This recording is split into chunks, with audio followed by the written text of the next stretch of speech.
Comment expliquez-vous une personne qui vit une longue période de célibat, mais pas par choix? Il y a une posture qui permet de tomber amoureux. Si t'es pas dans cette posture-là, il se passera rien. Au début, c'est bien, et puis c'est la routine, et en fait, t'es en coloc, quoi. Non, il y a autre chose qui est possible. On marie deux couleurs parce qu'elles sont différentes. Donc c'est bien que la personne ait un point de vue différent parce que c'est une porte d'entrée pour faire couple. C'est toujours comme ça dans le couple, t'as le problème du dessus. C'est l'histoire de chaussettes, c'est l'histoire d'argent, c'est l'histoire de qui n'a pas fait la vaisselle. Le problème, c'est le problème du dessous. Un couple mature, c'est un couple qui va voir chaque problème comme une opportunité pour mieux se connaître et aller découvrir l'autre. Un des piliers qu'on enseigne, c'est l'art de bien se disputer. Une des clés dans cette situation-là, ça pourrait être que... Allez, partons pour le jeu d'acteur. Oh, audacieux. Allez, jeu d'acteur. Tu n'as plus le choix, Charles. Vas-y. Ça crée des tensions dans le couple lorsqu'on a des enfants qui ne sont pas en commun Ok. sur l'éducation. Enfin, on a chacun nos modes éducatifs, etc. Et ça génère beaucoup de conflits, le fait d'avoir un enfant qui ne nous appartient pas, mais avec qui on doit conjuguer aussi. Et comment on se situe dans le couple? Est-ce qu'on doit plutôt s'effacer? Est-ce qu'on doit plutôt se positionner sur ses convictions? Hmm. Comment on organise tout ça? Là, on arrive quand même sur la notion de monde commun et ben, on arrive dans un couple et potentiellement on a vécu des trucs avant, on a peut-être eu des enfants avant. Et le monde commun, ça va être de dire, bah, est-ce que tout ce qui appartient à ma vie d'avant, peut-être ma maison, peut-être mes enfants, peut-être autre chose, est-ce que c'est à moi? Et puis la personne avec qui je suis en couple est juste là en couple avec moi, mais elle ne fait pas partie de ça? Ou alors est-ce que vraiment je me mélange avec l'autre, je crée un monde commun et il n'y a plus de moi ou il n'y a plus de je, mais il y a un nous. Et qui dit un nous dit, eh ben, est-ce que je te, est-ce que je te permets ou non de pouvoir avoir un rôle vis-à-vis de mes enfants? Est-ce que je te permets ou non de considérer que maintenant cette maison n'est plus ma maison, mais c'est notre maison? Et ça va être, et l'idée, si on veut faire un vrai couple, c'est ça, c'est euh, ne pas garder son petit truc pour soi et dire, bah voilà, ok, c'est mes enfants et ce ne sont pas tes enfants biologiques, mais l'idée, ça pourrait être que, vu qu'on habite ensemble, par exemple, après c'est difficile de répondre à cette question parce que tu vois, il y a tellement de cas particuliers. Est-ce qu'on habite ensemble ou pas? Est-ce que ça fait 2 mois qu'on est en couple ou est-ce que ça fait 10 ans? Mais moi, la notion que je vois, ça va être à quel point je peux te permettre de faire partie de mon monde. Et faire partie de mon monde, c'est aussi te donner de la place dans l'éducation de mes enfants, te donner de la place pour autre chose qui était potentiellement ma vie d'avant, quoi. Alors, ça répond en partie. Souvent, ça génère beaucoup de conflits dans le couple, le fait d'avoir des enfants qui ne sont pas les nôtres.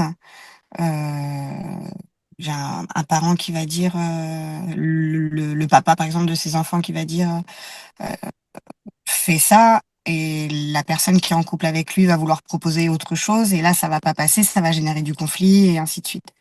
Bah, comment avoir la bonne place en tant que beau-parent et en tant que conjoint du père d'un enfant. Ouais, c'est pas évident parce que c'est vraiment un contexte familial assez précis et particulier. Donc, Bah, peut-être si tu pourrais me donner ce contexte familial-là, peut-être que ça m'aiderait à pouvoir répondre. c'est une amie à moi qui se met en couple, qui est en couple depuis maintenant presque un an avec son conjoint, qui a un enfant en commun, donc avec son ex-compagne, avec qui il y a des conflits déjà avec cette personne. Et lorsqu'ils ont la petite avec eux, elle n'arrive pas du tout à trouver sa place. Lorsqu'elle veut proposer des choses, des activités ou un système d'éducation différent du leur, de ce qu'ils avaient mis en commun eux avant avec son ex-conjointe, bah, elle se fait rembarrer et elle a Par son l'impression de conjoint. pas pouvoir, voilà, elle a l'impression de pas pouvoir s'exprimer correctement et qu'on l'écoute. Hmm. Ouais, donc là, je reviens sur la première notion que j'ai partagée. Mm. C'est pas parce que c'est mes enfants que bah, potentiellement, si je fais couple avec quelqu'un d'autre et qui n'est pas la mère de ses enfants, bah, est-ce que je suis prêt à mélanger mon monde avec cette personne et à me dire que bah, potentiellement, je peux donner de l'espace à cette personne pour qu'elle ait son mot à dire par rapport à mes enfants. Et ne pas se cacher derrière, bah non, non, c'est mes enfants, du coup, c'est moi qui ai raison et il y a que moi qui ai mon mot à dire. Parce que ça peut très vite devenir une excuse. C'est sous prétexte que c'est mes enfants. Bah, Mm. du coup, dès que tu vas, toi, me suggérer un truc qui va aller à l'encontre de mes principes habituels ou des règles que j'ai d'habitude fixées, bah, carte joker, non, non, c'est mes enfants, donc t'as rien à dire, par exemple. Mm. Euh, Là où faire couple, ça va être vraiment faire équipe et puis pouvoir dire, bah, tu n'es pas la mère biologique de mes enfants, ça c'est ok.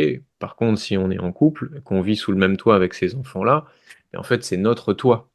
Et donc, comme c'est notre toit et que toi aussi tu vas vivre avec ces enfants-là, ben, j'ai tout intérêt à te laisser la place de pouvoir intervenir. Et si je te laisse la place de pouvoir intervenir, possiblement, on va pas toujours être d'accord et c'est tant mieux. Et donc, soit je me sers de mon petit pouvoir pour disant, bah non, comme c'est mes enfants à moi, Mm. c'est moi qui ai le dernier mot, et voilà. Soit j'accepte que faisant couple avec quelqu'un, et il peut avoir aussi son mot à dire, et je peux prendre en considération ce qu'il dit, même si ça vient me chatouiller à certains endroits, quoi. Donc c'est plutôt la place que l'autre va Laisser. pouvoir me donner, me Mm. laisser. Ouais. Ok. Parce que souvent, pour moi, souvent, c'est pas tant j'arrive pas à prendre ma place, mais c'est potentiellement souvent l'autre ne me donne pas ma place Mm. dans cette situation-là précise. C'est-à-dire que normalement, ce serait pas vraiment à moi de prendre ma place, ça peut être à l'autre aussi de pouvoir me la laisser. Et quand j'essaye de prendre une place que l'autre ne me laisse pas, ça peut être un peu souffrant. Ouais, c'est exactement ça. Ok. J'ai une autre question concernant la charge mentale dans le couple. On entend parler beaucoup de charge mentale depuis quelques années. Euh, Dans le couple, c'est pas forcément évident à gérer. Il y en a souvent un des deux, donc c'est souvent la femme qui gère tout ce qui est rendez-vous médicaux, achats pour les anniversaires, etc. Euh, et c'est quelque chose qui est pas inné chez nous, mais qui fait partie de nos, je sais pas, de nos prérogatives. Enfin, on doit sûrement être un peu comme ça. Comment faire partager à l'autre le besoin de se décharger un peu de cette charge. Ouais. Quand tu dis comment partager à l'autre, qu'est-ce que tu t'entends par là? Euh, Sans froisser, comment essayer de partager un peu cette charge mentale Hmm. au lieu qu'elle soit à 100% sur quelqu'un, sur une personne dans le couple. Comment on peut faire en sorte qu'elle soit à peu près à 50-50 pour qu'elle soit soulagée au maximum. Ouais, bah le dire. Je vois pas trop d'autres solutions. De partager ce qu'on ressent et de partager le fait que bah, là, je sens que c'est trop pour moi, quoi. Bien souvent, ça passe pas. Euh, je parle d'un exemple où par exemple, moi, j'ai toujours acheté les cadeaux d'anniversaire pour sa famille, pour la mienne, organiser les Noëls, organiser les repas, les rendez-vous médicaux des enfants, etc. Sans forcément demander de l'aide à chaque fois puisque c'était gérable. Ouais, Mais quand on s'aperçoit que ça devient trop et que c'est trop une charge, quand on va le dire avec des mots qui blessent. ouais, C'est tu ne fais jamais rien, tu ne m'aides ouais, jamais, je gère tout. ouais, ok. Hmm. Ouais, et du coup, ça marche pas. Bah du coup, ça fonctionne moins bien. Oui, bah là, on arrive sur la notion de partager ce qu'on ressent au lieu d'accuser, au lieu de reprocher, ce qui sont deux choses complètement différentes. Si je dis à l'autre, T'es qu'un gros con qui veut prendre pouvoir sur moi et de toute façon tu fous rien à la maison et c'est moi qui ai toute la charge. Il est possible qu'il le prenne un peu mal ou qu'elle le prenne un peu mal et que il n'y ait pas grand impact. Par contre, si je suis en train de parler de ce que je ressens, bah tu vois, chérie, depuis plusieurs mois, je suis fatigué parce que je me rends compte que j'en fais beaucoup, beaucoup, et puis que j'ai un sentiment aussi que c'est assez déséquilibré. Et du coup, moi, voilà, j'ai un sentiment d'injustice par rapport à ça. Là, l'autre va pouvoir davantage être en mesure d'entendre ça, quoi. Il faut l'exprimer sans forcément laisser ses émotions prendre le dessus. Non, c'est même pas ça. C'est pouvoir exprimer avec pourquoi pas des émotions, mais euh, en parlant de ses émotions et non pas en rendant l'autre responsable de ses émotions. Ok, Et on peut exprimer même avec voilà, un ras-le-bol, avec de la colère, avec un sentiment d'injustice et avec de l'intensité. Mais l'intensité avec laquelle on va exprimer n'a rien à voir avec est-ce que je suis en train de pointer du doigt vers toi ou est-ce que je suis en train de pointer du doigt vers moi. Pas pour rejeter la faute, mais est-ce que je suis en train de t'accuser de dire que tu es le méchant de manière déguisée ou pas déguisée, ou est-ce mm, que je suis en train de parler de ce que moi je vis? L'autre ne mm, peut pas euh, se défendre si moi je suis en train de parler de ce que moi je vis. C'est très compliqué pour lui parce que je suis simplement en train de lui parler de ce que je ressens. Je suis pas en train de lui balancer une vérité ou de lui dire qu'il fait mal. Je suis en train de lui dire je ressens ci, je me sens comme ça, j'ai l'impression que si ça ça. ok. Et ça m'amène à un autre truc par rapport à cette question tu vois, de charge mentale ou de d'inégalité dans le couple, etc. Le premier truc à comprendre, c'est que c'est un jeu qui se joue à deux. Tu peux pas jouer ce jeu-là tout seul. C'est-à-dire qu'il n'y a pas un grand méchant homme qui est là et qui se la coule douce et qui est flemmard et qui fait rien, qui prend aucune responsabilité, et puis une pauvre femme martyre qui, elle, se tape tout le boulot sans rien dire. C'est un jeu qui se joue à deux. C'est-à-dire que pour pouvoir jouer à ce jeu-là, il faut, alors on va prendre l'exemple d'un homme, par exemple, un homme qui ne prend pas de responsabilité et une femme qui les prend toutes. Mais ça se joue à deux. Et si tu enlèves la femme qui prend toutes les responsabilités, tu ne peux plus avoir l'homme qui n'en prend aucune. Donc il y a à comprendre que ça, c'est une dynamique entre les deux. Parce que euh, si tu prends une femme qui, elle, est OK avec le fait de ne pas tout faire, de ne pas acheter tous les cadeaux, tout le temps préparer à manger, tout le temps faire la vaisselle, si c'est ça pour elle, c'est clair. C'est clair, elle n'a pas envie d'accepter ça et elle s'est posée chez elle. C'est bah, moi, j'ai besoin que l'autre prenne ses responsabilités aussi.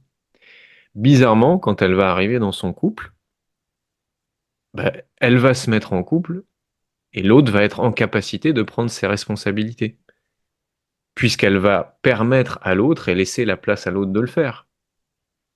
Et si l'autre le fait pas, elle va pas repasser derrière. Et moi, la totalité des femmes avec qui j'ai parlé et qui ont ce problème-là, à chaque fois, elles ont un sujet de je ne sais pas lâcher prise, je ne sais pas ne pas tout faire, je ne sais pas ne pas prendre ma responsabilité, il faut que ce soit fait. Est-ce qu'on Mm. est en train de dire que c'est de leur faute, que c'est à cause d'elles? Non, c'est systémique, c'est un jeu qui se joue à deux. Je vais te donner un exemple, je crois que j'avais déjà donné en masterclass. Euh, j'ai été dans un couple comme ça. J'ai été dans un couple où moi, pendant 10 ans, j'étais pas loin d'être la caricature du mec qui faisait pas grand-chose à la maison. Je ne faisais quasiment jamais le ménage, ou alors quand madame me traînait, forçait, et me mettait un peu devant le fait accompli. Bon, allez, ce week-end, on fait le frigo, tu vois. Euh, recherche de maison, d'appartement, je n'avais absolument rien recherché. J'avais juste fait la visite avec elle et dit, OK, c'est bon. Bref, je m'approchais de la caricature de je me laisse porter et puis je fais pas grand-chose. Mm. Et d'ailleurs, je m'en voulais un peu. Et c'est pas possible, je suis un peu feignant. Je voyais que elle faisait 90% et moi que je faisais 10%. J'ai changé de couple j'étais plus le même. Le laps de temps entre les deux, il y a dû y avoir 6 mois. En 6 mois, j'ai pas fait spécialement un travail sur moi, j'ai pas réalisé plein de trucs, je n'ai fait aucun effort pour essayer de changer. Ce qui a changé, c'est ma partenaire. Et ma partenaire, n'étant pas dans une disposition intérieure dans laquelle je vais tout faire pour toi, même si c'est pas fait, je vais le faire quand même, naturellement, oh, Mm. je me suis mis à faire le ménage. Je me suis mis à entreprendre des démarches que j'avais jamais entrepris avant. Je me suis mis à moi-même, tout seul, chercher notre futur logement sans même lui demander son aide. Et à aucun moment, il y a eu une décision consciente de bon, bah maintenant, allez, je vais m'y mettre. Non, non. C'est juste que j'étais avec quelqu'un qui me permettait de prendre cette place-là. Donc, encore une fois, on ne dit pas ça pour dire c'était la faute de ma partenaire, c'est ok, on a joué à deux.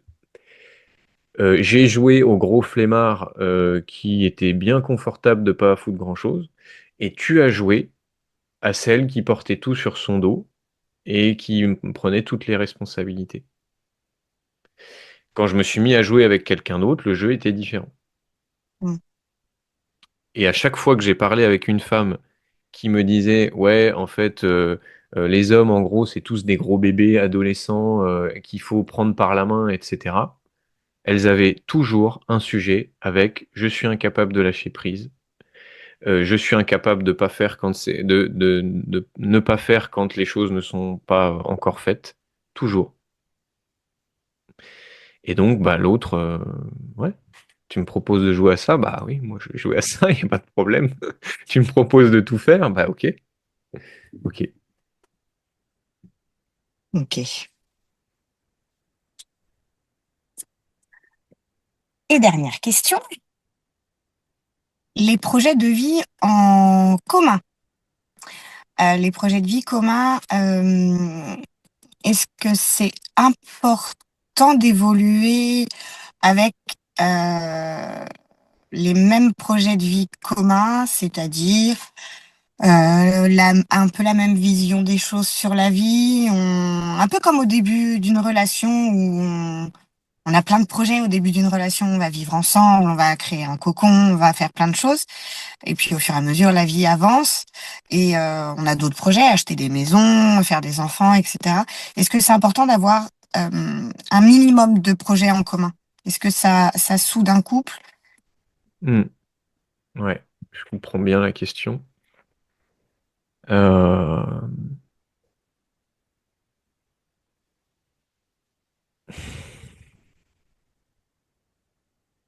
Avoir des projets de vie de couple, finalement.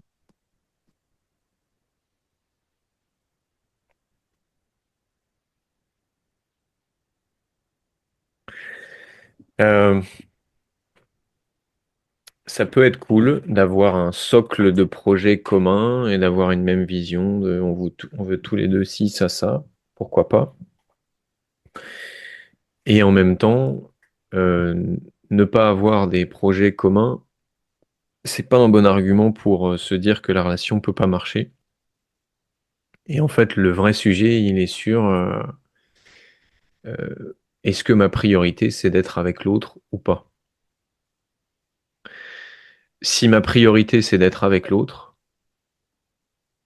je m'en fous des projets communs.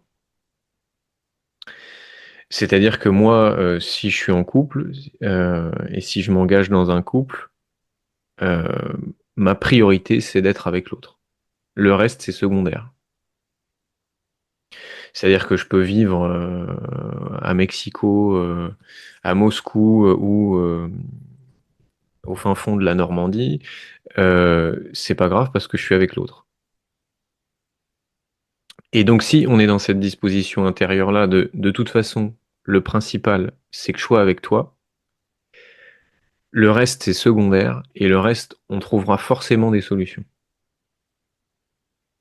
Même si sur le papier, nos projets ont peut-être rien à voir, mais en fait, si tous les deux, notre priorité, c'est d'être à deux, pour le reste, on trouvera toujours des solutions. Oui, mais toi, ton projet, c'est que tu as envie de vraiment beaucoup voyager. Et moi, en fait, voyager, ça me dit pas, j'aime pas trop ça, et j'ai un côté très casanier, où j'aime bien être chez moi, dans mon petit confort, etc. Mais en fait, si notre priorité, c'est d'être à deux, on va trouver une solution créative qui va faire que nos deux besoins vont pouvoir être nourris. Et que toi, ton besoin de voyager va pouvoir être nourri, et que moi, mon besoin d'être casanier va pouvoir être nourri. Et puis, on va s'acheter une tiny house, tu sais, les petites maisons qu'on peut déplacer sur roulette, et puis en fait, on va pouvoir voyager, et en même temps, moi, que je puisse regarder Netflix le soir. Oui, mais mon projet, moi, de vie, c'est, je sais rien, j'ai pas d'exemple qui me viennent, mais bon, t'as compris le truc. Ouais, j'ai Euh, compris. Si ta priorité, c'est d'être à deux, tu trouveras des solutions créatives pour que les projets matchent. Ok. Ça fait un peu vivre d'amour et d'eau fraîche, mais oui, je comprends. Ouais, c'est un peu ça, mais ça veut pas dire renier ses projets et ça veut pas dire que c'est pas important d'aller au bout de ses projets. Mais peut-être j'aimerais bien te donner un autre exemple. Euh, À quelqu'un qui veut partir vivre à l'étranger, ouais. ça Et c'est l'autre quelque chose d'assez gros. et l'autre qui veut pas, c'est ça? Et l'autre qui veut pas, puisqu'il a des attaches, sa famille, enfin peu importe la raison, il en a pas Ouais. l'envie. Eh ben c'est pareil. Est-ce que notre priorité, c'est d'être à deux ou pas? Pour les deux, hein. Et si oui, on va trouver une solution créative par rapport à ça. Je ne sais pas ce que ça pourrait être. Est-ce que ça pourrait être, on va partir 6 mois, on va vivre 6 mois à l'étranger et puis 6 mois ici. Est-ce que ça va être 4 fois dans l'année, on va partir voir ta famille parce que je sais que c'est important pour toi? Est-ce que ça va être autre chose? J'en sais rien. Mais le socle de base, c'est ça. C'est si notre priorité, c'est d'être ensemble, c'est pas des différences de projets qui vont nous arrêter. Et il y a peut-être un truc qu'on va mettre 10 minutes, 2 jours ou 8 mois à trouver. Et peut-être que pendant 8 mois, on va pas savoir comment faire cohabiter nos envies, nos besoins, nos projets. Et puis au bout de 8 mois, on va trouver un truc génial pour nous deux.